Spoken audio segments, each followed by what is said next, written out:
Well, be careful. Good job, my little pumpkin. And they charged us for the sprinkles and the whipped cream. They did? Yeah. Daddy, Mommy. That's why I didn't give them a 10. Mom! Mommy. I wouldn't have either. Mommy. Mom, I'm talking to you. You gotta go potty? No, Mommy, I will tell you something. I said pink. Look, I'm not touch pink. Look, I can do okay. Hop, hop, skip, skip. Get it, Kara. Get it, Kara.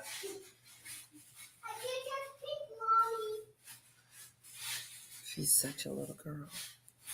Hello, welcome. Welcome, Judith. Hello, hello, hello. Welcome to the Mimi Show. Guys, yes, welcome, welcome.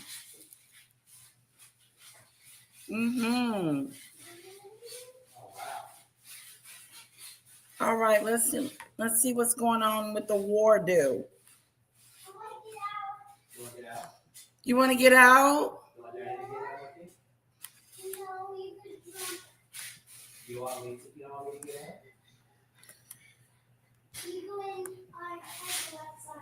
You want me to go in? You drank your coffee up? Yeah, it's gone. Sorry, I was going to ask for some of it. Oh, God bless. I drank it. To pour some of mine in there, yours, to get it sweeter. Whoa! Regarding Andrew, I think he should be. All right, what we got going on today, guys? Donald Trump is crashing out this morning as Iran is directly threatening him. Iran is saying to Donald Trump, if you try to take over the Karg Island, we are going to retaliate and we will. Donald Trump is crashing out this morning as Iran is directly threatening him. Iran is saying to Donald Trump, if you try to take over the Karg Island, we are going to retaliate and we will shut down the Red Sea. The same way we shut down the Strait of Hormuz. Get ready. We will do the same exact thing in the Red Sea. A statement was put out over Iran's semi-official news network called the Tasmin News. An Iranian official said that safe passage through the Bab el-Mandeb Strait in the Red Sea would be quickly shut down if these Marine expeditionary units that Donald Trump is sending to the Middle East go to the Karg Island or try to enter the Strait of Hormuz. It should be noted that in the Red Sea, that's where the Houthis previously were able to shut down a lot of the traffic of cargo ships and fuel ships previously. The Houthis have not yet been activated in this war, and Iran is saying we are prepared to escalate right now and activate the Houthis. So what's Donald Trump doing this morning as he's crashing out? Well, Donald Trump is now threatening to have ICE do airport security. That's right. This is Donald Trump's focus this morning. Donald Trump posted the following.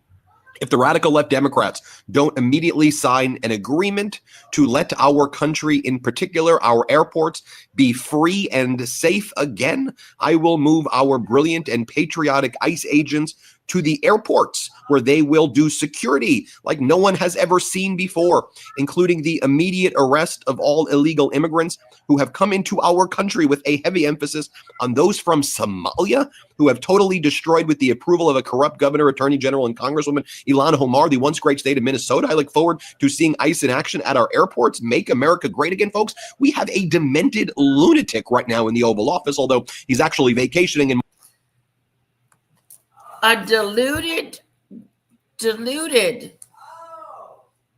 This is crazy. Why would we have ICE at the airports terrorizing people when they get on and off a plane?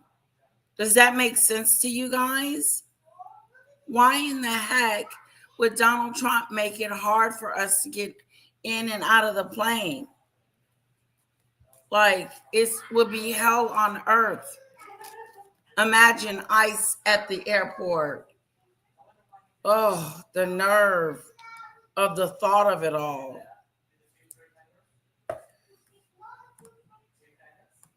Mar-a-Lago on the taxpayer dime as war rages in the Middle East caused by Donald Trump's unlawful invasion of Iran, as Donald Trump has destroyed the United States economy, has destroyed generationally the economies of many Arab nations. And as Iran and Russia are the main beneficiaries of this, as well as China, Donald Trump is talking about invading airports with ICE right now and putting out this completely deranged and incoherent statement about Democrats not letting airports be free and safe again. Do y'all remember when Donald Trump posted this all of the time, but like when he posted on August 5th, 2024, stock markets are crashing, job numbers are terrible, we are heading to World War III, and we have two of the most incompetent leaders in history. This is not good. It was always projection and confession with these MAGAs. It's precisely what is actually happening right now in the United States. You all know that this past week, the markets were absolutely crashing. You know that gold, which is usually a safe haven during these times, gold was crashing. You have Donald Trump's brilliant decision, and I'm being sarcastic, of course, is let's remove oil sanctions on Iran. Let's remove oil sanctions on Russia. As Danny Citronix, who does a good job reporting on this region, as he explained and told NBC News and others. So now Donald Trump, the U.S., is funding a war against itself. What we are seeing is a really flawed campaign, not in terms of just operational size, but from the strategic preparation for the campaign itself. The oil price is becoming much more important than eliminating this regime in Iran. Everybody knows that as long as Iran is controlling the straits, nothing will change in terms of the ability to take out the oil. You cannot beat geography. And also, though, Iran realizes it can beat weakness. And it sees in Donald Trump someone who doesn't plan things, someone who doesn't think things through, somebody who reacts very emotionally, someone who potentially has dementia, in my opinion, I'm giving my First Amendment speech opinion, someone who is completely deranged. And just, look what's happening in the Strait of Hormuz. You literally have Iran establishing a lucrative business right now, not just in terms of Trump removing the oil sanctions there, but a business in the Strait of Hormuz. Iran is planning to enshrine a new status, Max Boot writes, for the Strait of Hormuz to require every passing ship to pay fees to Tehran for the privilege.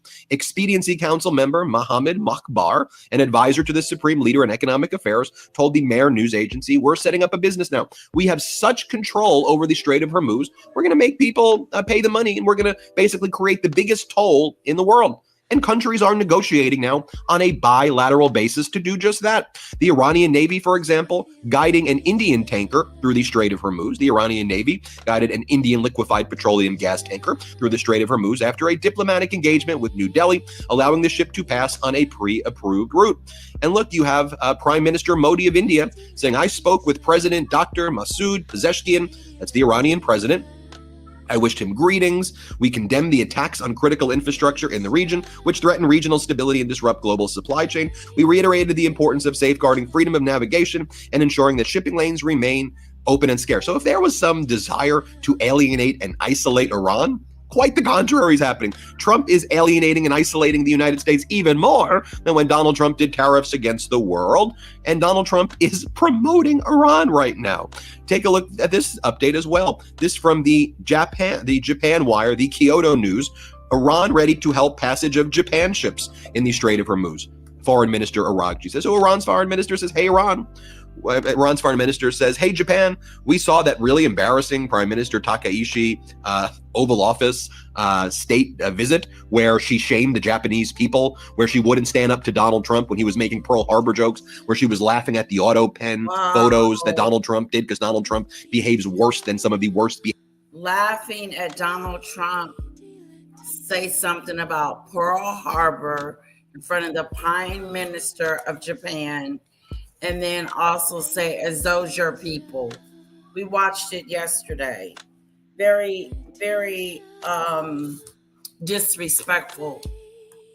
Behave 5-year-olds out there, and no offense to badly behaving 5-year-olds. Seriously, the Japanese people right now are livid. I'm going to do a whole video on this. They are livid at Prime Minister Takaishi, bringing such shame to the people after that disastrous visit with Donald Trump. But what did they get out of it? What happened out of it other than Donald Trump mocking the Japanese people? So Iran saw that, and Iran says, look, Iranian Foreign Minister Abbas Araghchi has said Tehran is ready to facilitate the passage of Japanese vessels through the Strait of Hormuz, and that negotiations with Japan on the issues are ongoing.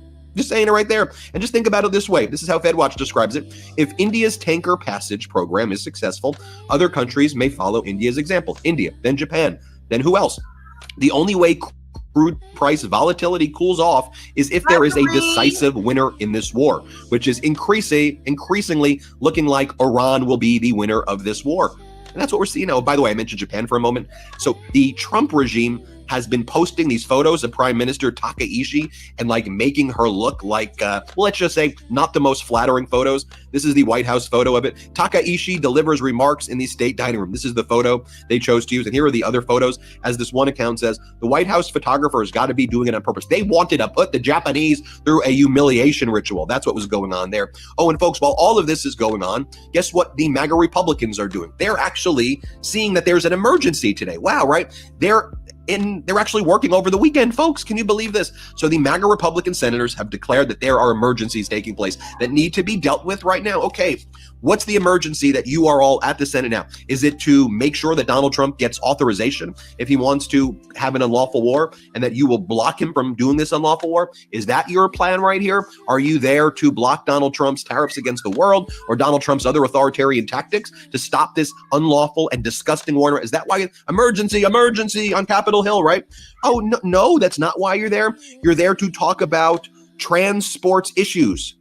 That's what they're doing today, because Donald Trump thinks that the American people are so dumb that he wants to create a culture war issue and talk about, oh, men and women's sports, so he can mock the trans community, so he can mock marginalized communities to try to divide us while he covers up a child sex trafficking ring, the Epstein files, and while he's engaged in this unlawful war. I kid you not, this happened moments ago when the MAGA Republican senators declared that there was an emergency. They had to discuss this. Here, play this clip. The issue with respect to biological males competing in women's sports and transgender surgeries for minors, those are also issues that are overwhelmingly supported by the American people, and issues on which there is legislation up here, broad support among certainly our caucus on both of those issues. And then you had Sean Duffy from the Real World Road Rules Challenge, who's Donald Trump's transportation secretary. He went on Fox this morning, and here's what he had to say. Play this clip.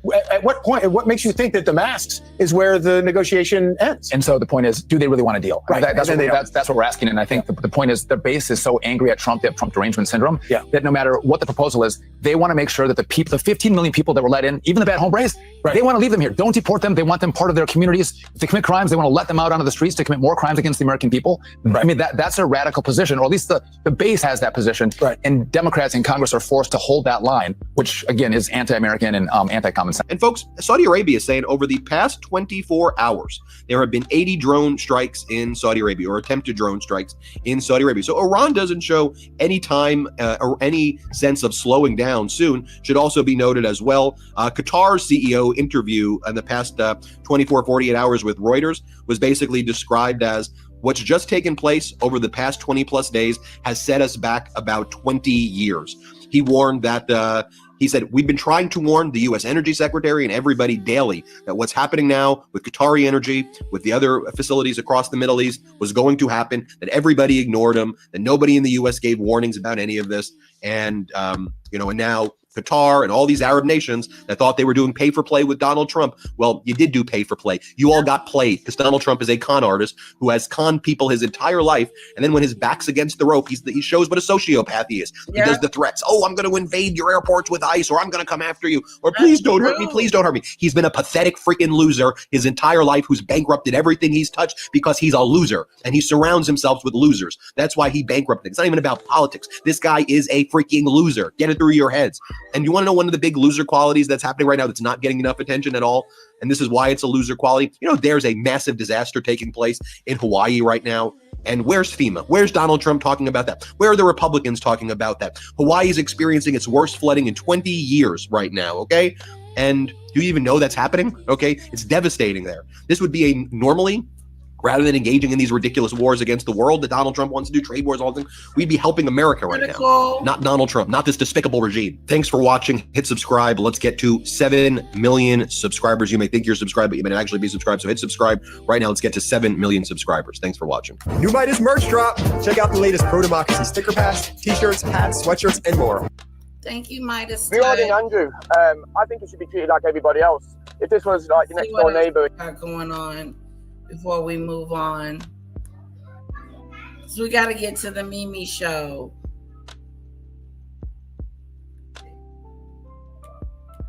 I think we just saw this. Donald Trump is panicking as his disastrous and unlawful war in Iran continues to escalate. Donald Trump is now preparing to deploy elements of the 82nd Airborne Division into the Middle East. Now, this follows Donald Trump deploying the USS Boxer Amphibious Ready Group and 2,500 Marines from the 11th Marine Expeditionary Unit as well. So we have the USS Boxer, the USS Portland, the USS Comstock departing San Diego in the past. We got here a week and a half ago. Good afternoon, everybody. Seems like most of you guys are here. And thank you for taking the time. Let me get started. So throughout his entire career in business, reality TV, and politics, Donald Trump has had one and only one play: bullying his opponents into silence. He did it as a failed casino owner who bankrupted his properties and screwed over his contractors. He did it as a reality TV host known for firing people. And he's done it as president who tries every day to intimidate people with no regards for the rights or well-being of the American people. I'll say this for the guy: while he's never seemed to do much else right for most of Donald Trump's career, bullying people has worked out for him. But not now. He's a bully. Because I won't let it happen. Uh-oh. The American people won't let it happen. President Trump is trying to silence me, threatening to kill me for saying what is true. And he sent his Secretary of Defense after me. And it's not going to work. Here's how we got here. A week and a half ago, Senator Slotkin and I, along with others who also served in military and intelligence communities, we released a video with a simple message to service members that they must refuse illegal orders. Nothing was controversial about that. Everyone must follow the law. No one may break the law. This is pretty basic stuff. Seeing that video, here's how any other president would have responded. They would have said 2 words: of course. But that's not how this president responded. We become so accustomed to Donald Trump's behavior that it is worth emphasizing. The President of the United States said that 2 U.S. senators and 4 members of the House of Representatives should be arrested, hanged, executed for something we said, for something that is true. My family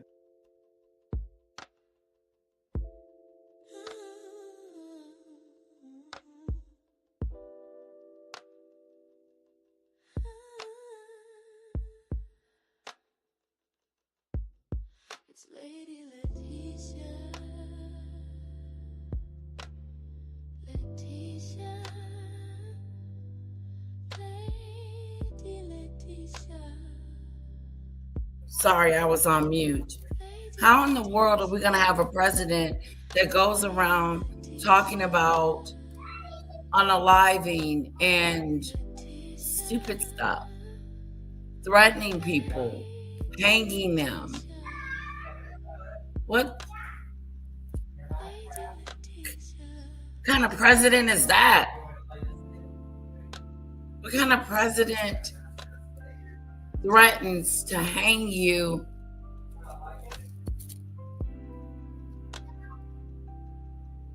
How is that possible? He is beyond presidential. There's nothing presidential about this president.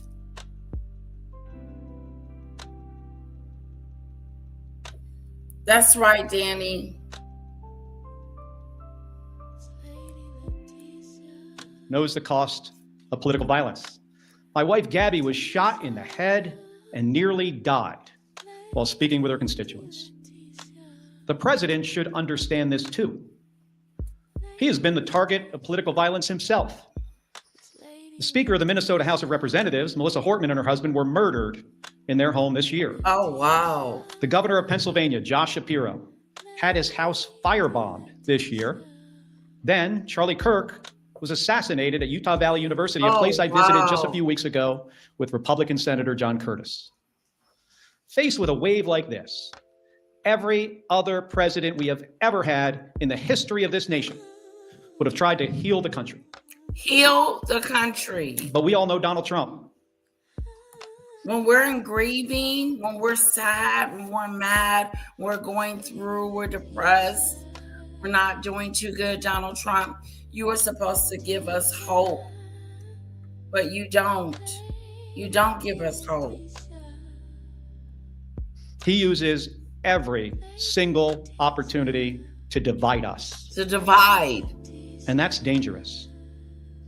The president's words carry tremendous weight. It is extremely dangerous.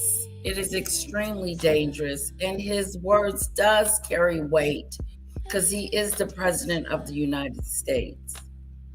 But he's going around saying things that are untrue.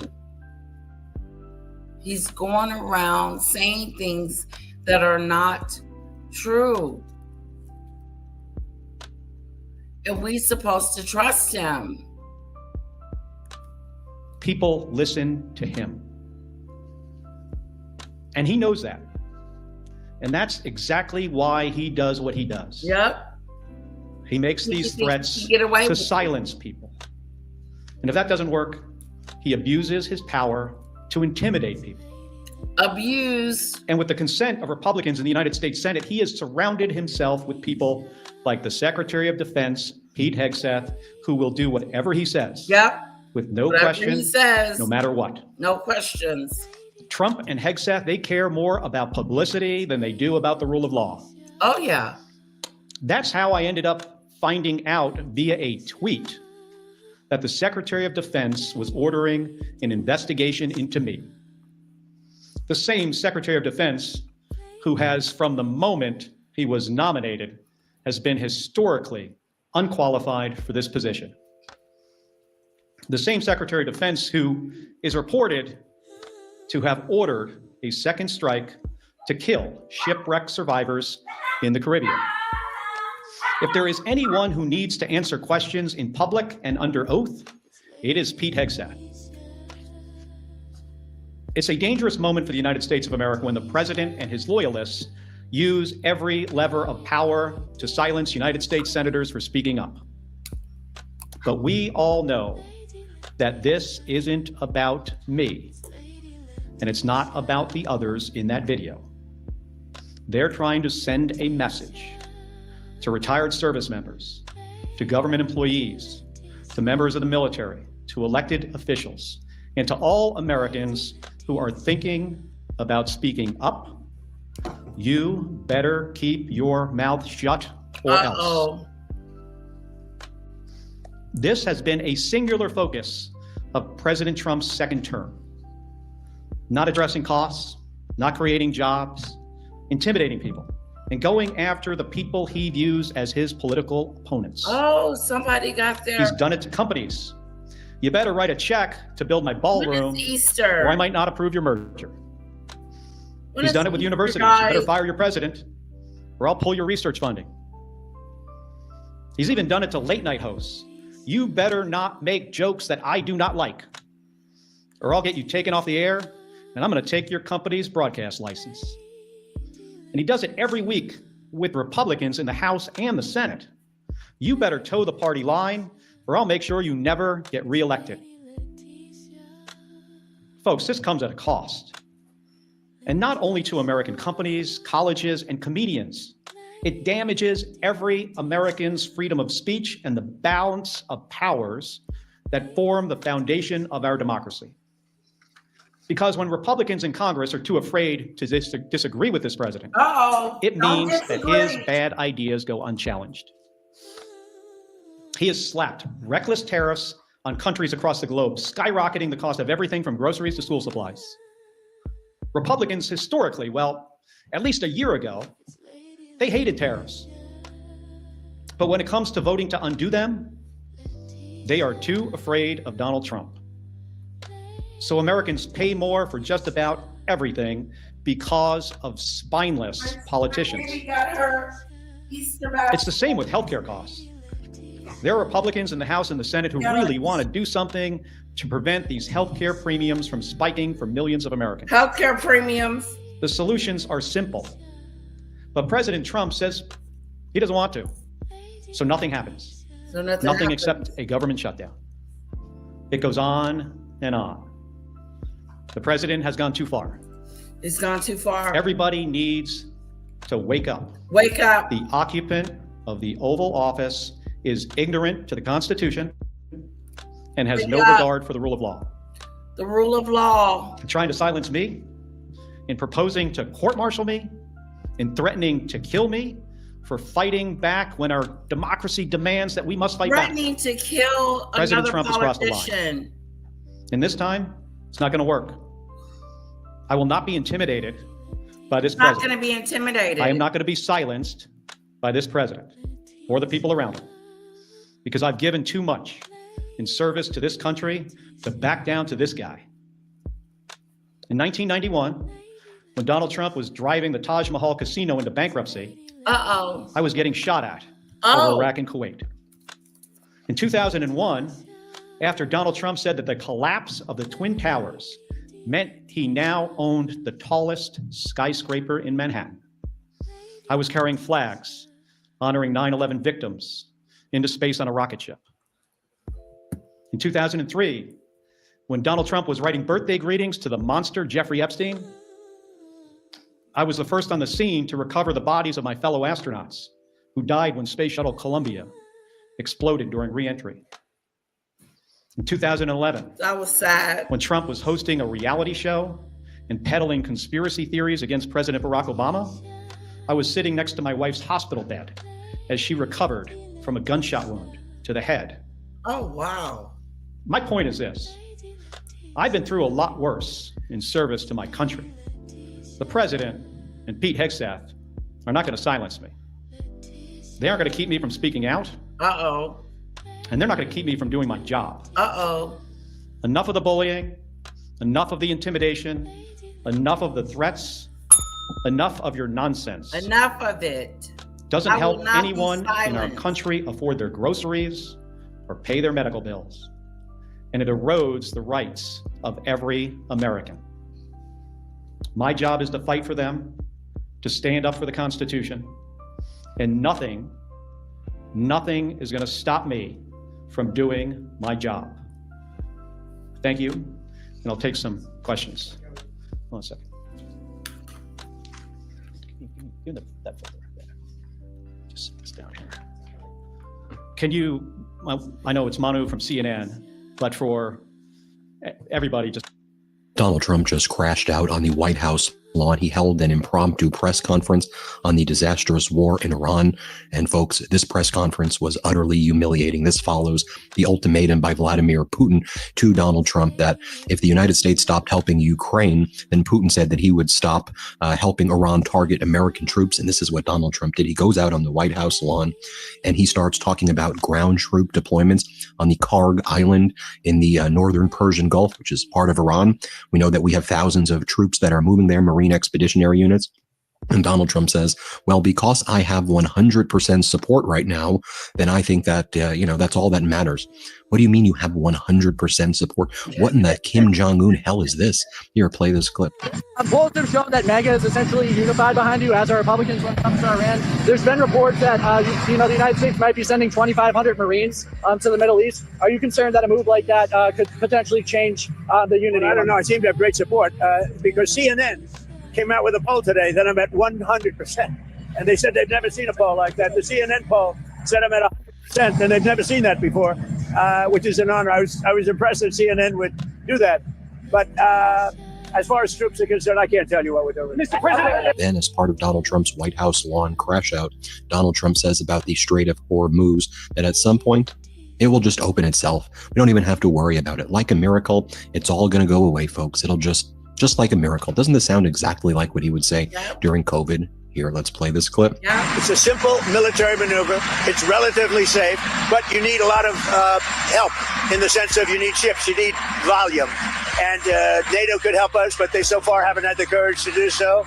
And others could help us, but we don't use it. At a certain point, it'll open itself at a certain point. But we've defeated the enemy, and they are an enemy. They're a sick group of people.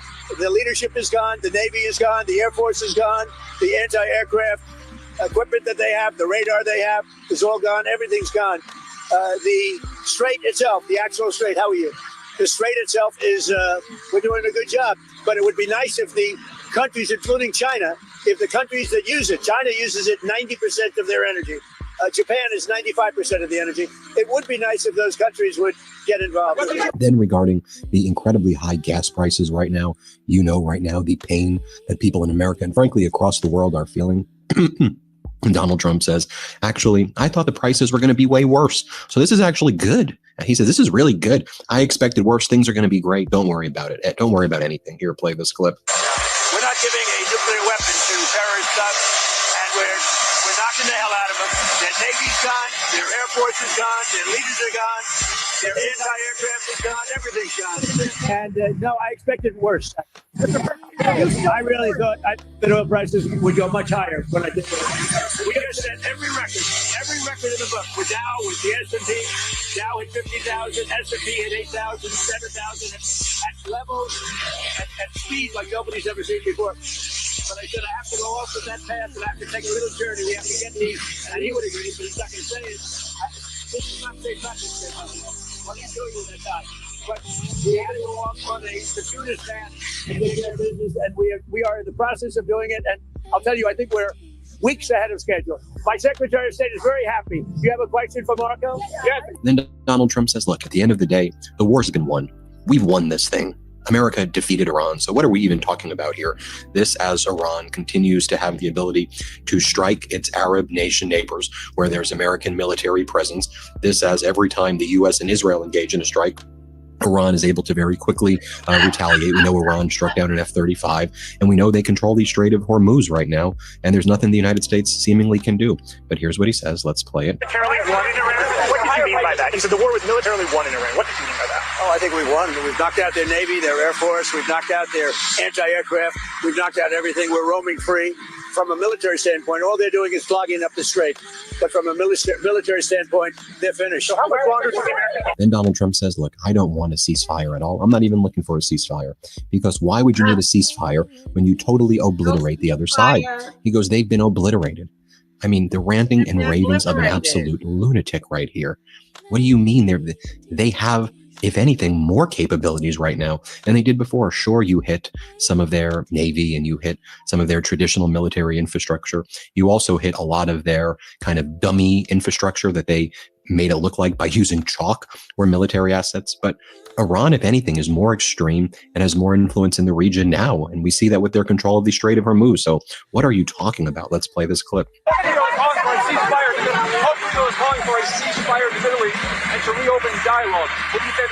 Well, look, we can have dialogue, but I don't want to do a ceasefire. You don't do a ceasefire when you're literally obliterating the other side. They don't have a Navy. They don't have an Air Force. They don't have any equipment. They don't have any spotters. They don't have anti-aircraft.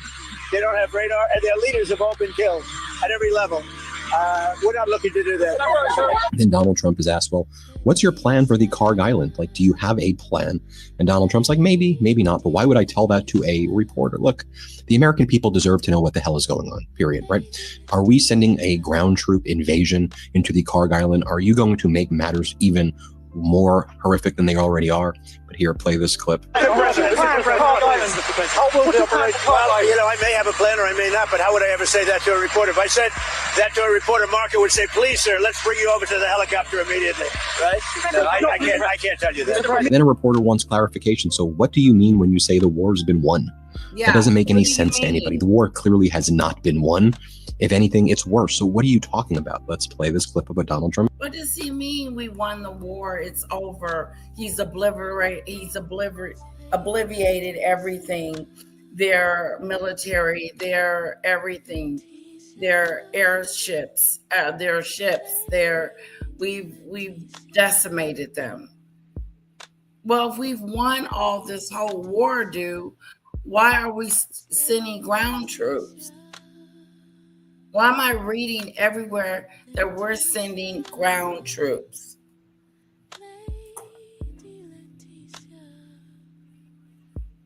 You don't usually tell your enemy your plan. That is true, Pat. I agree with you. Said. We're making a lot of progress. The war was militarily won in Iran. What did you mean by that? He said the war was militarily won in Iran. What did you mean by that? Oh, I think we've won. We've knocked out their Navy, their Air Force. We've knocked out their anti-aircraft. We've knocked out everything. We're roaming free. From a military standpoint, all they're doing is clogging up the strait. But from a military standpoint, they're finished. So how much longer? So, Donald, do you plan to escort ships through the Strait of Hormuz with or without allies? So what are you going to be doing here? Let's play this clip. And do you plan to escort those ships through the Strait of Hormuz with or without allies? We're doing very well there. We're doing very well overall. We don't use the strait. We don't. The United States. We don't need it. Europe needs it. Korea, Japan, China, a lot of other people. So they'll have to get involved a little bit on that one. And feeble-minded, demented Donald Trump is like, well, why isn't China helping? Well, because China's not your ally, idiot. The same way Russia isn't your ally, idiot. They are allied with Iran. Why do you think China would want to help the United States as the U.S. is essentially drowning right now in the Strait of Hormuz? Sure, this is causing pain to China, but China can work deals out with Iran to move their oil across the coastline through the Strait of Hormuz. They may have to pay a toll because Iran is charging tolls, maybe not. But where do you think Iran is getting a lot of its assets from? Right? What do you think is happening? You saw that clip right there. So next, I'll show you what Lindsey Graham, Donald Trump has asked about Lindsey Graham. So Lindsey Graham has asked you to reconsider these alliances and having military bases in Spain and Germany. What do you say, Donald? Here, play this clip. Lindsey Graham has asked for you to reconsider the American bases in Spain, in Germany, after what they have done in the Strait of Hormuz. Well, it deserves. He's right about asking that, and I think NATO's gone down a long way because they haven't. I mean, they should be helping with the Strait. They get much of their energy from the Strait of Hormuz, and if Lindsey Graham said that, and don't forget, he was a big NATO guy for a while, and now he's not. And a lot of senators and congressmen, they're very upset with the fact that NATO has done nothing. Right. So Donald Trump's been spending the whole day, starting in the morning, attacking our NATO allies. And, he said NATO's a bunch of cowards. And then his regime has been praising Putin. Here, we have this clip of his Interior Secretary, Doug Burgum, from earlier today, saying that Donald Trump identifies more with Russia and Russia-affiliated countries. This is Donald Trump's, Interior Secretary, Doug Burgum. Earlier, he had Doug Wright. He had Energy Secretary Wright. Here's Doug Burgum, though, saying that America is closer with Russia. Interior Secretary Doug Burgum. Let's play it. That our orientation in terms of our alliances is changing.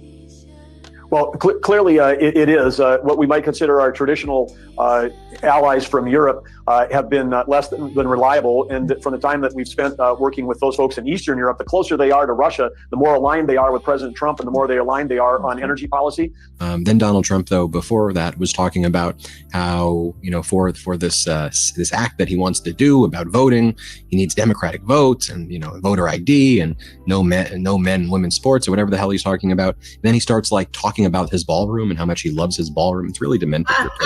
Transgender thing with mutilization of your children, all of the things that we talk about.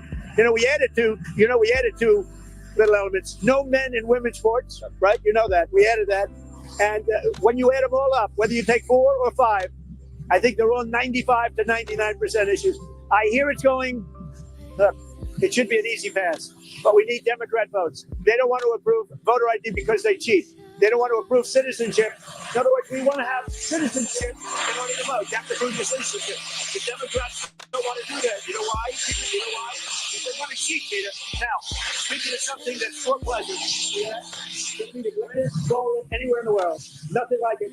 And they just started today one of the biggest pours of concrete that's ever been seen in Washington. Then you have Doug Burgum, the Interior Secretary, talking. For pleasure. It'd be the greatest goal anywhere in the world. Nothing like it. And they just started today one of the biggest pours of concrete that's ever been seen in Washington. Then you have Doug Burgum, the. They want to cheat, Peter. Now, speaking of something that's for pleasure, it'd be the greatest goal anywhere in the world. Nothing. Ballroom. Donald Trump is talking about his ballroom, and we're at war. And the gas prices are going up, and people don't have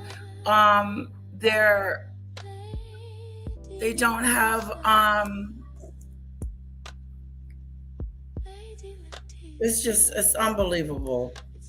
They don't have Medicaid, idiot. They don't have Medicaid, Donald Trump. They don't have food stamps. And you're talking about a ballroom. A stupid ballroom. Oh, thank you, Maureen. I'm so glad to have you here. Hi, John. Hello, Drifty.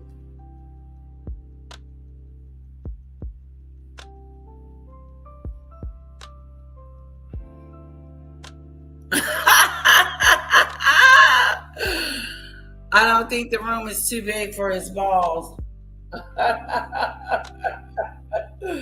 Maureen. Can you believe it? He's talking about his ballroom. His ballroom, and there's a war going on. What kind of... He is not thinking about nobody but himself. The selfishness of it all. OMG, this president is not dealing with all cylinders. He's not dealing with all cylinders. Look, does this make sense to you? He's talking about his ballroom. We're at war. We're having economy issues. And he's talking about war. All in the same breath. Talking about deploying troops.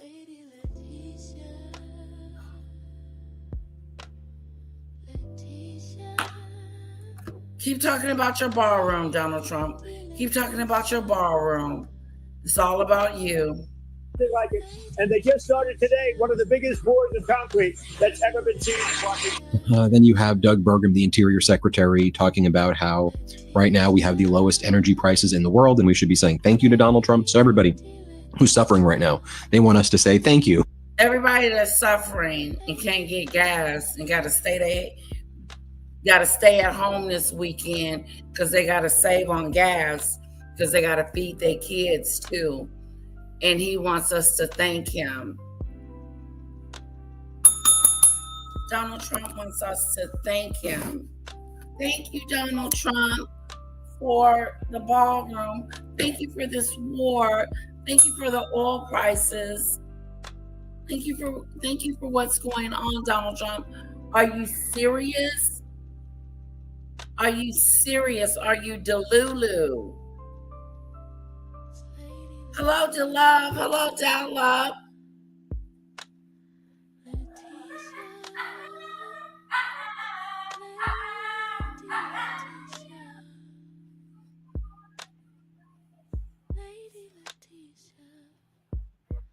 All right. Judy. DeLove. That's right. He's talking about his ballroom, honey. How they just did a whole bunch of concrete, and he's never seen that much concrete before. Yeah, we're paying for that.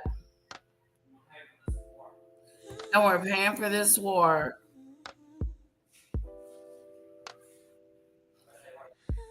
Renaming institutions after himself. The ballroom and burn the whole world before he goes. The ego.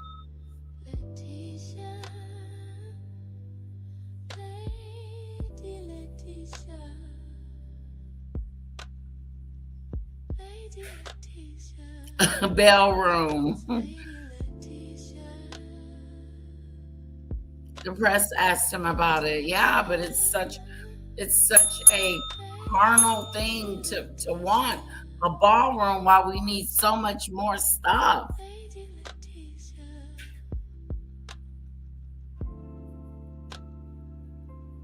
No, Drifty, there was Taxpayers are paying for some of that, not all of it. Not all of it.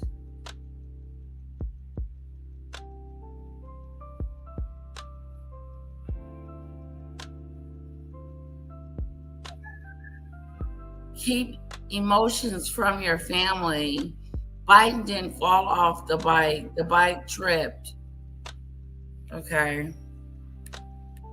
Let's continue. Thank you for giving us the lowest energy prices. I mean, these are the most vile people. Huh? Let's play this clip. President Trump, 180 degrees different. American-made U.S. energy, affordability for Americans, and energy security, and then the ability right now for the U.S. to be in a position where we've got the lowest energy prices in the world right now because of President Trump. That's such a And then lie. Doug Burgum, Donald Trump's Interior Secretary, wants everybody to know that everything is working as planned. This is exactly what we've. Energy, affordability for Americans, and energy security, and then the ability right now for the U.S. to be in a position where we've got the lowest energy prices in the world right now because of President Trump. And then Doug Burgum, Donald Trump's Interior Secretary, wants everybody to know that everything is working as planned. This is exactly what we've all wanted. And America's never been stronger. We're building up our alliances like never before. Here, play this clip. Energy, they want to buy energy from the United States. It's 8 days by ship from LNG, for example, from Anchorage to Tokyo versus 30 days if it even gets there for the Middle East. People are desperate to have a stronger relationship with the United States right now on energy. President Trump's policy is absolutely working to build alliances around the world. Yeah, the alliance seems to be the United States, Israel, Saudi Arabia, the Gulf states. Japan has a good relationship with us as well right now, and a lot of repair needed in Europe. Secretary Burgum. Wow, that's so utterly pathetic. Let me all know what you think. Hit subscribe. Help us get to 7 million subscribers. You may think you're subscribed, but you may not actually be subscribed. So just double check and help us get to 7 million. Thanks for watching, y'all. Want to stay plugged in? Become a subscriber to our Substack at MidasPlus.com. You'll get daily recaps from the Speaker of the House, little Moses Mike Grinder Johnson, who cannot shut up about how close he is with God and how close he is with Jesus and the sanctity of life and pro-America. And we just want to love America. Lord, just lift us up. Jesus, lift us up to love America. Just will not shut up with that kind of talk. These are very serious things that are happening right now. People are dying all over with our taxpayer dollars while Americans are dying because they don't have health care or because of abject poverty, because little Grinder will not advocate for meeting the suffering and standing against the grotesque accumulation of wealth. No, he's always shilling for the billionaires and he's always shilling for the killers. And right now, Benjamin Netanyahu said, we're going to have boots on the ground. Donald Trump keeps whispering, we're going to have some boots on the ground. Well, surely the pro-life, pro-Jesus, pro-God, I'm Mr. BFFs with God. God wakes him up in the middle of the night and says, hey, wake up, little buddy. You're Moses. And he goes, oh my God, I'm Moses. I'm going to do God's work in the house. What does he do? Play the clip. There are ground troops. Did they come to Congress first if there are ground troops? Again, all the details matter. If we're completing the mission and it's a limited scope, then that's not a declaration of war. It's always been a lie. These people never, ever, ever fight for life, ever. He's going to allow the president to go around Congress to send American troops on the ground for fucking what? Because Benjamin Netanyahu wants to balkanize Iran. He wants the whole area balkanized. They're already completely decimating Beirut. They've already genocided Gaza. And now he's moving on. And he cannot do this without the United States of America and a Speaker of the House that will bend the knee to worship this death cult. And it has completely exposed the Republican Party for the lying liars, decade-long full of lies. We're so good with the economy. We're so fiscally conservative. We're all about America. We love the troops. It's all bullshit. They've been lying to you for decades. Mike Johnson is worthless as tits on a boar hog. But here's something that I have heard when asked about what's going on in Iran. That is illegal. That is a war. He dances around it. And he says, well, if we need to complete the mission, that's the justification. What is the mission? What is the mission? The American people have never been told what the mission is. And then you have him saying, it's not a war. I don't give a shit if you call it a war, an excursion, a play date. People are dying. Little girls in Iran are dying. People in Lebanon are dying. United States troops are dying. This is absolutely him being the weak fucking coward that he is. And I just want to scream, Jennifer. Yeah, and it's important that within the Christian movement, a lot of times people go, well, they're not real Christians. Just like within the American culture, people on the right will say, oh, well, you're not a real American. And the thing is, you have to take people at their word. And this is something where people within the Christian faith need to deal with this firsthand. And they need to have louder voices that advocate for the marginalized within that religion. Because when you allow the most diabolical, loudest, something that also needs to be addressed is what the reality is in regard to the damage Iran has managed to do to US military installations in the Middle East. They've bombed every single US base in the Gulf region. In fact, the first order of business for the Iranians was to take out our radar systems at these bases. And those radar systems give our soldiers early warning. The Speaker of the House, little Moses Mike Grinder Johnson, who cannot shut up about how close he is with God and how close he is with Jesus and the sanctity. The Trump administration coming up with some outside of the box ideas in order to deal with the ongoing partial government shutdown and, of course, the lapse in pay for TSA officers. President Trump posting this within the past hour, saying the radical left Democrats have hurt so many people with their vicious and uncaring ways. What they have done to the Department of Homeland Security, our fantastic TSA officers, and most importantly, the great people of our country, is an absolute disgrace. The Democrats do not allow for just and proper security at our airports and elsewhere throughout our country. ICE will do the job far better than ever done before. The fascist Democrats will never protect America, but the Republicans will. Just like the radical left allowed millions of criminals to pour into our country through their ridiculous and dangerous open border policy. The Republicans closed it all down, and we now have the strongest border in American history. Likewise, I look forward to moving ICE in on Monday and have already told them to get ready. Robert Mueller? No more games, the president says. So, Robert Mueller? Just pretty much hearing that ICE now being considered to help staff TSA operations. Some images from the past week or so as lines at airports have been causing headaches in some cases. The warning from Trump comes after the Senate failed again on Friday to advance a measure to end the funding lapse, with Democrats insisting counteroffers from the White House, which have included some concessions, are insufficient. We'll continue to track this story. You need a highly sensitive. On Monday, they're going to be looking to perhaps move ICE in to some of those jobs. So we'll be watching closely at the beginning of this week to see how exactly this shakes out. Marco Rubio. A live look at the Capitol on this Saturday afternoon, just past 2:30 in the afternoon in D.C. We, of course, have been tracking Congress's movement. All this propaganda. Is live on the floor right now, talking about the save. They're talking about Trump considers sending ICE to airports as shutdown leaves TSA without pay, causing staff shortage. There's something going on at the airport, okay? Robert Mueller dead at 81. Oh, that's sad. Remember Mueller, babe? Robert Mueller? Yeah. He died. We do want to bring you some breaking news here online now from Fox. We just got this confirmed according to the Associated Press. You may recognize this face here. This is Robert Mueller III. He is now pronounced dead at the age of 81. And so this information just coming into our newsroom a short time ago. Robert Mueller III, though, was the FBI director who transformed the nation's premier law enforcement agency into a terrorism fighting force. This came after the September 11th, 2001 attacks. He later became a special counsel in charge of investigating ties between Russia and President Trump's presidential campaign. He has now died at the age of 81. His family has released a statement saying this: "With deep sadness, we are sharing the news that Bob passed away. His family now asks that their privacy be respected." At the FBI, Mueller set out almost immediately, overhauling the Bureau's mission to meet the law enforcement needs of the 21st century, beginning his 12-year tenure just 1 week before the September 11th attacks. He ended up serving across several presidents of both political parties. He was nominated by Republican President George W. Bush. Of course, we do know that cataclysmic event of September 11th eventually switched the Bureau's top priority from solving domestic crime to preventing terrorism, a shift that imposed almost impossibly difficult standard on Mueller and the rest of the federal government, preventing 99 out of 100 terrorist plots, saying that wasn't good enough. Later, though, he did act as the special counsel in the Justice Department investigation into whether the Trump campaign illegally coordinated with Russia to sway the outcome of the 2016 presidential race.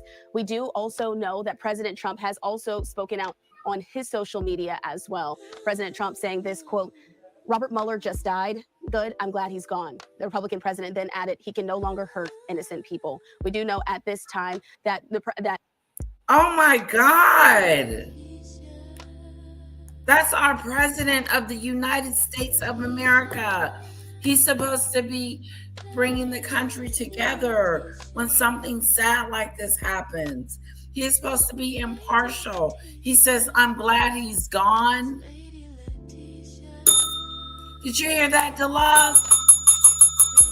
I'm glad he's gone. Donald Trump said, I'm glad he's gone. How can anybody think that this is a good guy? How can Debbie sit around and think that Donald Trump is not this crass embarrassment of a human being? He's a sickadoo. He's an idiot. And all she does is protect him, deflect for him, pretend like he's doing nothing wrong. He's a great guy, and he's not. He just said he was glad Mueller was dead. Who says that?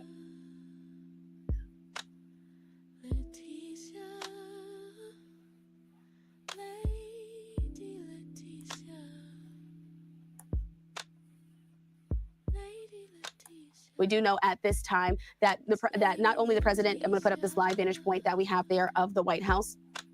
The president put that statement out on social media, but also the FBI at this time has not officially said anything, and the president then added he can no longer hurt innocent people.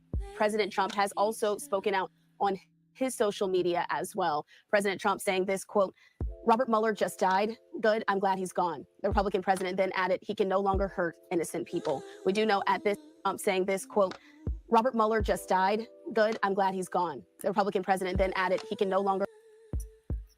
He is the most insane, inconsiderate, nasty, disgusting, despicable president I have ever known in my life.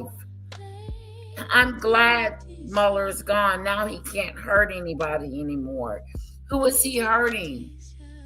You're just mad at Mueller, Robert Mueller, because he found you guilty with the connecting with the Russians during our election.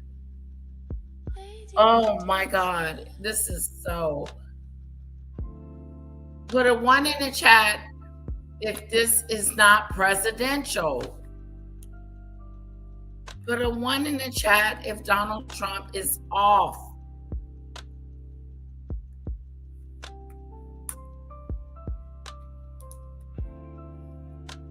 Where my ones at? Where my ones at?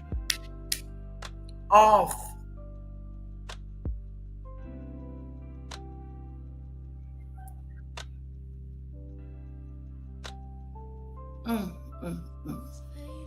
Let's continue. Or hurt innocent people. We do know at this time that that not only the president, I'm going to put up this live vantage point that we have there. He said he's glad Mueller is dead.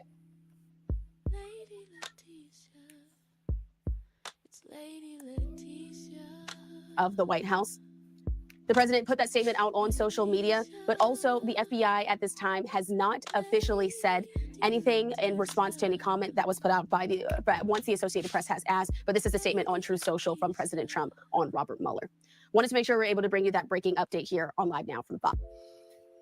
It's breaking news just into our newsroom. MS Now has now learned former special counsel Robert Mueller has died. MS Now investigative reporter Carol Leonnig has the details. She is now on the phone with us. Carol, what can you tell us? Robert Mueller, who was suffering from Parkinson's disease in the last year or two, and the former FBI director and, iconic representative of the FBI, also the former special counsel into Russian interference into the 2016 presidential election, has died. That's about all we know at the moment. We knew that he was ill and had been ill for a while, living in a senior living center outside Charlottesville, Virginia. And so this is not entirely unexpected, but it's very sad for the FBI family that looked up to him and really revered his service to the U.S. government and to the American people. How significant is this loss, and what kind of central role, just remind the public of the central role Robert Mueller played in that investigation in 2016? So Robert Mueller was a career public servant to to his core. He started as a young man in the military, then became a prosecutor, and eventually became the director of the FBI. He is probably best known for the fact that he was the FBI director on 9/11. He had just taken office, just been appointed by George W. Bush, and he, remember, tenure for that job normally. And he went about this incredible reformation of the FBI and along with the Department of Justice to ensure that information about terror plots were shared between the Department of Justice, the FBI, and the intelligence community to be sure that the FBI was intercepting terror plots before they unfolded, not waiting to charge people, but to stop them, because 9/11 was viewed as a intelligence failure. That is probably what he's best known for, but he's also, of course, quite famous for his rigorous and careful investigation of Russian interference in the 2016 election. Yeah, I remember that. Which Donald Trump blamed him for. I'm sorry, I'm going to lose you, but Donald Trump blamed him as a individual who weaponized the department against him. And I'm sorry, I'm going to lose you right about here. So sorry. Okay, Carol Leonnig, thank you so much.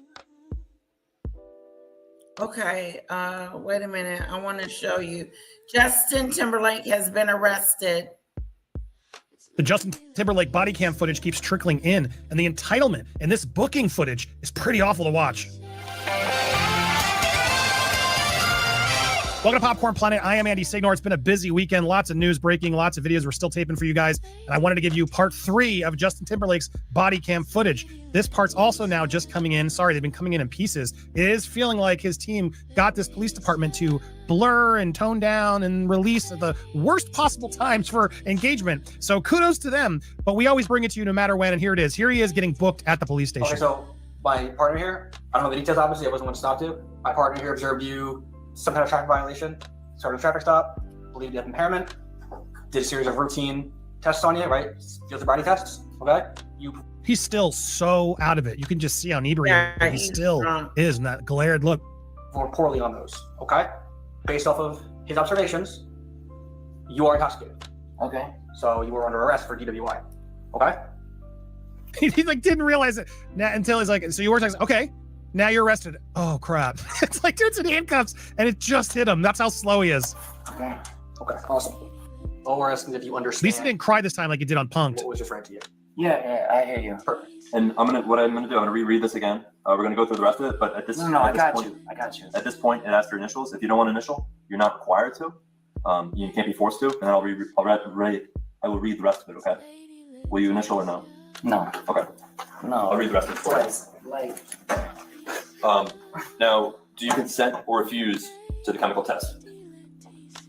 No, I'm not doing the chemical test. Like, guys, I don't mean no harm. Like, I don't know why it's blurred. Why they got it? They forced them to blur parts of it, which is also very strange. I'm not doing any harm, dude. You almost did. Could have killed somebody. Uh-oh. So this is hard to watch. I understand.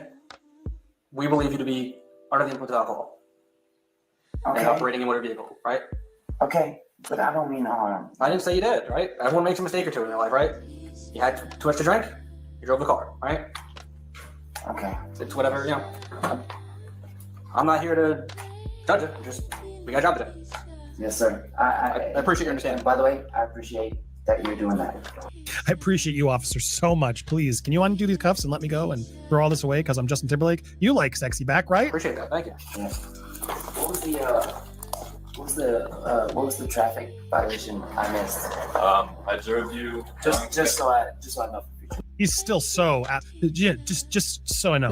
I observed you found the police stop sign, and then while you were driving, you failed to keep right on numerous occasions. So you're very. Wait, start over. Sorry. So one more time. Wait, start over? I wasn't listening to any of that. Sorry, go ahead. One more time. I'm totally not drunk. You failed to stop at the stop sign, and then while you were operating the motor vehicle, you failed to keep right on your side of the roadway, and you continuously moved Justin to the left. Timberlake.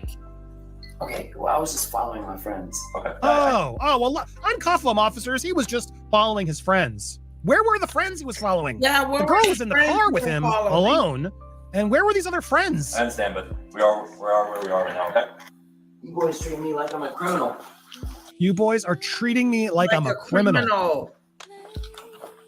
I don't want to say that because, I mean, you're being arrested, so for misdemeanor DWI, I don't like to call people names, Mr. Timberlake, but which is the situation that we're in, unfortunately. Okay, I'm trying my best to treat you like anybody else. Okay.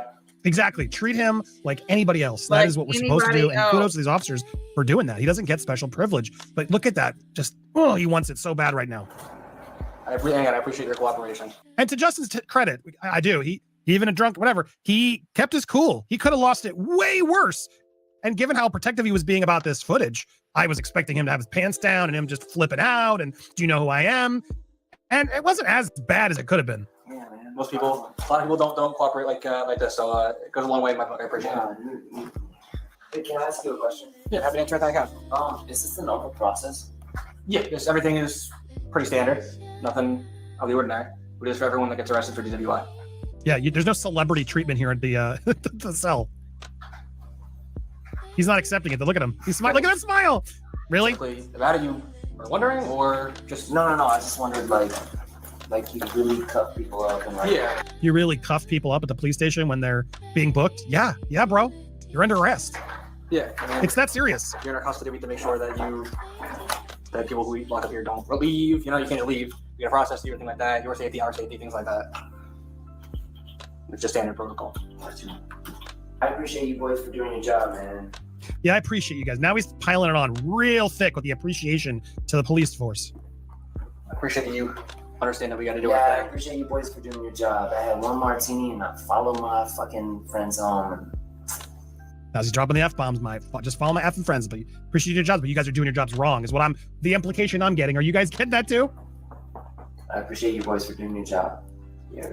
Catches himself. He can't be mad at them because they can make it worse. Before you sign. I don't know why they're blurring the whole image. I guess they're trying to blur the paperwork.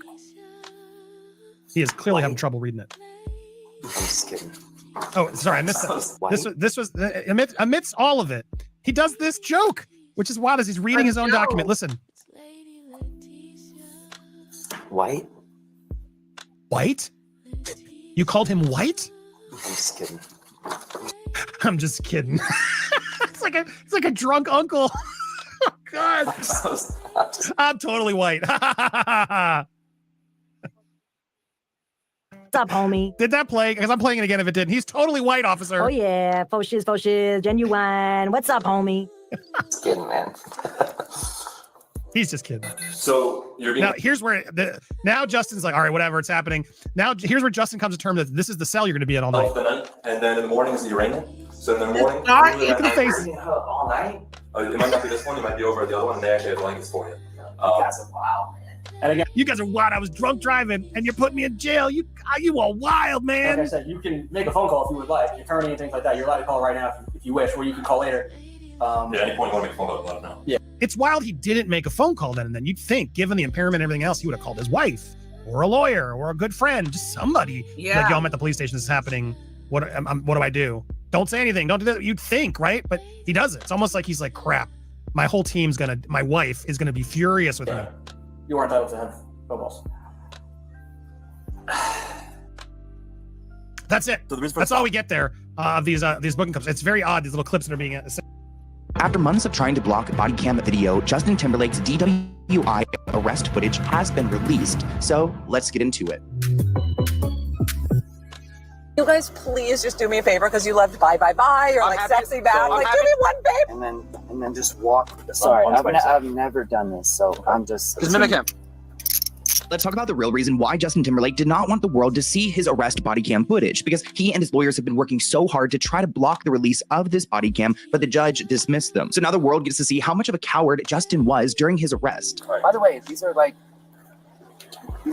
really hard tests. Okay, I'm gonna play this on the other one.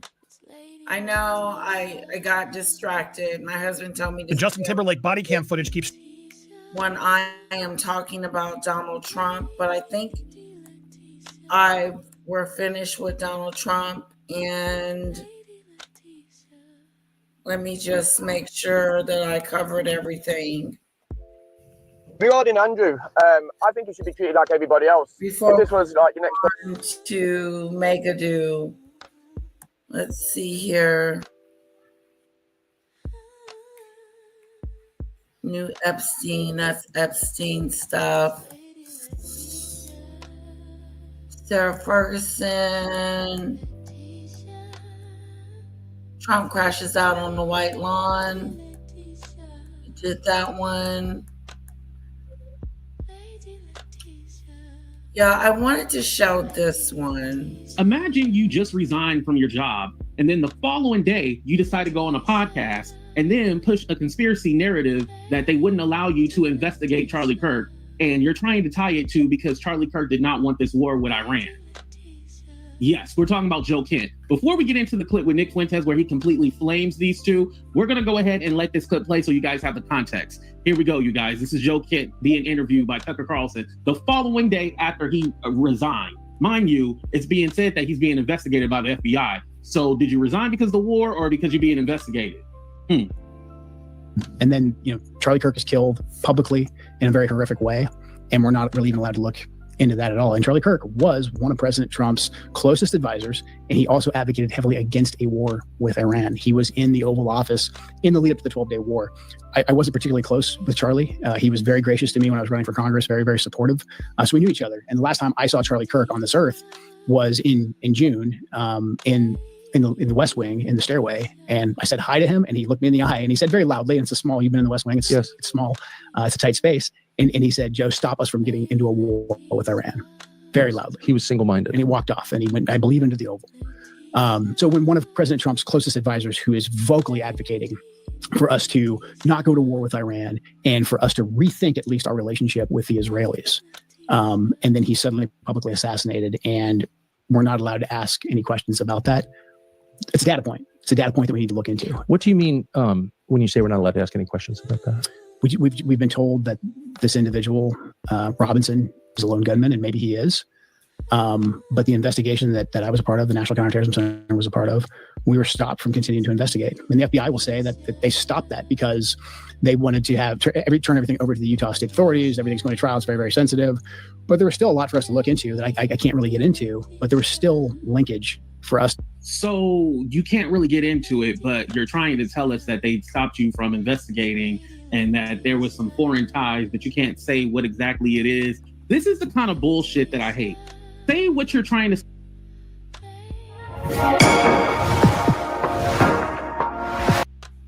Imagine you just resigned from your job, and then the following day, you decide to go on a podcast and then push a conspiracy narrative that they wouldn't allow you to investigate Charlie Kirk. And you're trying to tie it to because Charlie Kirk did not want this war with Iran. Yes, we're talking about Joe Kent. Before we get into the clip with Nick Fuentes where he completely flames these two, we're going to go ahead and let this clip play so you guys have the context. Here we go, you guys. This is Joe Kent being interviewed by Tucker Carlson the following day after he resigned. Mind you, it's being said that he's being investigated by the FBI. So did you resign because of the war or because you're being investigated? And then, Charlie Kirk is killed publicly in a very horrific way. And we're not really even allowed to look into that at all. And Charlie Kirk was one of President Trump's closest advisors, and he also advocated heavily against a war with Iran. He was in the space, and he said, Joe, stop us from getting into a war with Iran. Very loudly. He was single-minded. And he walked off, and he went, I believe, into the Oval. So when one of President Trump's closest advisors, who is vocally advocating for us to not go to war with Iran and for us to rethink at least our relationship with the Israelis, and then he's suddenly publicly assassinated, and we're not allowed to ask any questions about that. It's a data point. It's a data point that we need to look into. What do you mean when you say we're not allowed to ask any questions about that? We've been told that this individual, Robinson, is a lone gunman, and maybe he is. But the investigation that I was a part of, the National Counterterrorism Center was a part of, we were stopped from continuing to investigate. And the FBI will say that they stopped that because they wanted to have turn everything over to the Utah state authorities. Everything's going to trial. It's very, very sensitive. But there was still a lot for us to look into that I can't really get into. But there was still linkage for us. So you can't really get into it, but you're trying to tell us that they stopped you from investigating and that there was some foreign ties, but you can't say what exactly it is. This is the kind of bullshit that I hate. Say what you're trying to say. Did Trump kill him? Like, what? Tell us what you're trying to say. Did Trump off him because he wanted to stop the war? He didn't want to go to war with Iran? Is that what you're saying? The last thing that Charlie Kirk said to you when you seen him in June, don't let us get into a war with Iran. Like you had any control over that. You work with counterterrorism. So that's not even your job, if I'm understanding correctly. Actually, it wasn't your job, right? These are the kind of conspiracies that these people peddle. And mind you, this is somebody coming from the actual administration. This is not Candace Owens. This is somebody from the actual administration, but this kind of has you thinking. So was he the inside guy for Candace Owens and for Tucker Carlson? Because why is Tucker Carlson thinking that he's going to jail? You know what? Let's let Nick Fuentes actually explain and break this down for us. Hit that like button, subscribe to the channel, and let's get to it, y'all. Here we go.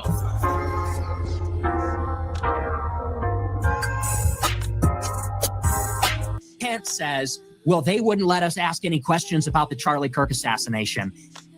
And I know a lot of people are probably going to ask me about that in the super chats, and I'm sure people saw that clip and they're drawing conclusions. Look, Joe Kent is a director of counterterrorism. He works in the Directory of National Intelligence. If you know something about Charlie Kirk's assassination, then tell us. Otherwise, shut up. I have so had it. And maybe this isn't popular, maybe you're not going to like this, but this is the truth. I have had it up to here with the just asking questions, the vague insinuations, vague implications. Joe Kent is not a civilian. He's not an internet sleuth. He was the head of counterterrorism in the federal government, in the office of the Directorate of National Intelligence.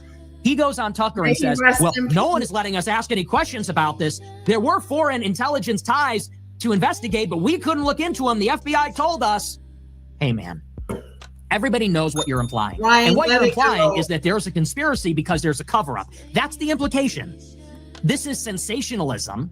You're talking about something that obviously everybody's interested in, that's been the subject of a lot of debate. You are intentionally engaging in sensationalism. You are intentionally being vague. You are intentionally making implications and insinuations. And people will draw inferences from those statements, from these vague statements, by saying, we can't ask any questions. There were things to investigate, but they wouldn't let us. What you're saying is there's a cover-up. The FBI covered it up. Covered up what? Some kind of grand conspiracy. You know what, man? If you got something to say, then fucking say it. You're not an internet sleuth like us. You actually were involved in the USIC, in the intelligence community. So you know something, or you should know something, or you had power to know something. If you know something, then tell us. That's brave. That's courageous. Don't give us these vague insinuations. I could get that from Candace Owens. I could get that from anybody. If you know something, then tell us, then say it. Otherwise, why even go there? I'm a little bit skeptical. I'm a little bit suspicious. Tucker does the same thing. Tucker told us that he knew for a fact Erica Kirk was being followed by Egyptian planes. That's what he said. When Candace Owens pushed on 28 different shows that Erica and Charlie Kirk were being chased by Egyptian military aircraft, Tucker Carlson said, I happen to know that that is happening for a fact. Really? Because in mid-December, somebody paid for the same data that Candace Owens has, which is available if you pay $900, and he found out that all her data was bogus. It was all fake. She messed it up. She entered the data incorrectly. And so all of that was a giant hoax. And then she never spoke of it again. Never talked about it again. The moment it was debunked by somebody that just had the time and resources and IQ to literally fact check it. So what happened to that? Tucker says, well, I happen to know the Egyptian planes are real. I happen to know that Mossad tried to do a false flag in Saudi Arabia after the war in Iran started. I happen to know there's a conspiracy. Joe Kent says, we're being told we can't ask questions. You know what? If you two people know something, why don't you share with the rest of us? Otherwise, shut up. What good does that do in the conversation to say, well, there's this conspiracy, but I can't talk about that. Really? So then what are we doing here? What's the point of this interview? Why are we doing a podcast then? Why are we doing an interview? What's the point of going on TV and saying, I'm going to give Tucker the exclusive? We're going to do a paywalled show. We're going to do a paywalled show, tell all. Oh, did you hear what Joe Kent said about the Charlie Kirk assassination? He strongly implied there's a conspiracy. Well, what is the actual purpose of having you in the USIC and then flaming out and resigning if you're not going to tell us what you know? Do you know something or not? Yeah, because if you know something and you're not telling us, then you're part of the cover-up and you're lying. If you don't know anything. It's the latter. He's lying. Because here's my thing. Like Nick is saying, you're in the government and you're telling me that they told you, no, don't do anything. But yet you're not saying that, oh, well, I know. Like, why is he not saying what he knows? He's going around in circles saying like, well, yeah, there were some things and there was a foreign component. Okay, if there was a foreign component, what was it? What did you see? Oh, I can't really say. Okay, what the are you doing talking? What the are you doing talking? If you can't say what it is, then shut up. And again, just like Nick is saying, we're just supposed to trust these people. You know, believe me, bro, believe me. And it's all like, no, I don't believe you, because you can literally say anything. And that's the horrible thing about the internet. And I'm not saying the bad thing, the horrible thing about the internet, because you can literally get on here and say anything. No proof at all. You can say whatever, especially if you have a large following. If you have a large following, you can say anything. There's people who think that Tucker Carlson should run for president. While this man literally will challenge Trump, but he'll do it in a way like, oh, who's advising him? Who is telling him to do these things? You know, it's more or less like Trump can't be bad on his own. Ironic, right? Trump can't be bad on his own. Somebody has to convince him that to do X, Y, and Z. That man does what he wants. I promise you that. No one's advising him of anything. He wants to do this. Let's continue. Anything, but you're implying you know something, then you're lying. And I question your motives. Why are you leading us to draw this inference? I don't like that. Beyond that. So I saw that and that made me lose my mind. I'm so sick of that stuff. I have no tolerance for that. Every day these people are baiting us to subscribe, get on the paywall, watch the next episode. We have new Charlie Kirk text messages on tomorrow's episode. We have Netanyahu's letter, but we're not going to release it until... We have new, what did Candace Owens put out the other day? We have new footage from behind Charlie Kirk. She waits until the end of the episode, puts it at the very end, and it's a nothing burger. I'm so sick of that. I'm a conspiracy theorist. I believe in conspiracies. I want to see the evidence. And don't tell me you're a brave truth teller. Don't tell me you're a martyr if you're hiding things. And if you don't know something, then don't imply that you do, because that's dishonest. And so anyway. And here's the thing we don't talk about. Remember that group QAnon? They started the whole Pizzagate thing and everything like that. Well, that has expanded into these YouTubers. Candace, Megyn Kelly, Tucker Carlson, they understand that a part of the right wing has this whole conspiracy theory, enthusiast in it, right? And so they speak to those people. This is why they get pushback from their own party, because they speak to the conspiracy theorists. And basically, when the conspiracies are against the Democrats, they're fine. No one questions it, right? Like Bill Clinton, Hillary Clinton, as long as they're guilty, that's all anybody cares about. But when it starts inching in over to that other territory or inching over to the right, that's when all of a sudden they try to shut people like Tucker Carlson, Megyn Kelly, and Candace down. But you guys foster this conspiracy theory, on the right, because basically, no matter if it's debunked, people will still say that it's true. They don't care. They don't care that it's a lie or it's not making sense. They just believe that it's true. And with that being said, you have these people like Tucker Carlson who is making money off of these dummies. Just like he'll tell you he's against this war and that war, but he'll go to the White House. Remember, he was against us going to Venezuela to get Maduro, right? Well, why were you at the White House the following week where he had all those oil companies over in the White House? He had this whole big meeting. You were there and you were clapping and cheering and so happy to be there. You're fake as you don't deserve any kind of notion that, you're an honest person. You're very dishonest. And I don't believe that Tucker Carlson is going to jail. What are you going to jail for? Is this just to, continue a story so then you have something to say just in case you do go down for something? Be like, oh, see, I told you they're trying to get me. Because, the right, they love a martyr. That's basically what Tucker Carlson is trying to make himself. Like, he's against the establishment. But unlike, Candace, Megyn, and Tucker, Nick Fuentes actually says, like, don't vote for this guy. Like, we're voting for Democrats. Like, he's literally telling you guys, don't give this man your vote. People like Tucker Carlson, I'll even throw Joe Rogan in there. Yeah, they'll have like, oh, I don't agree with this or that, but they're not telling you not to vote for these people. If the election was held tomorrow, they would still vote for Trump. I guarantee you. Don't feel bad for these people. Don't feel sorry for them.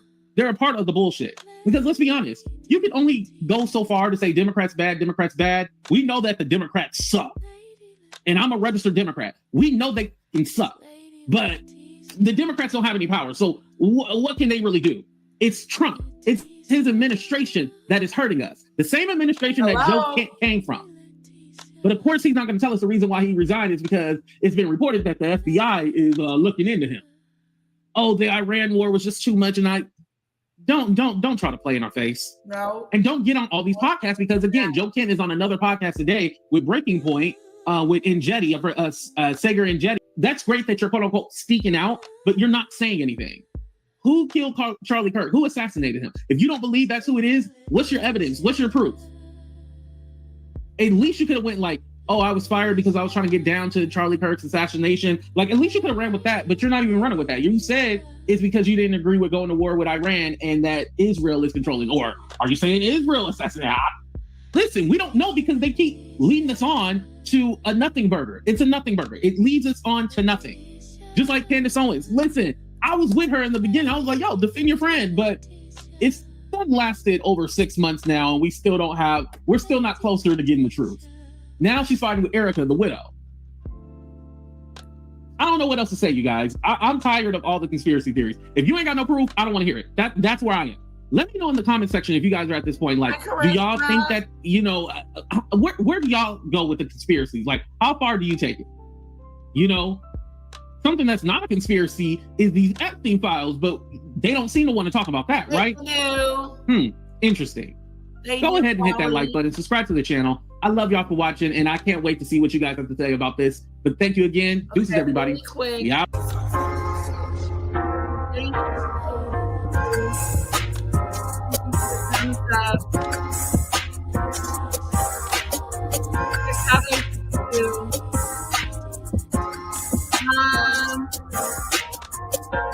I wanted to get one.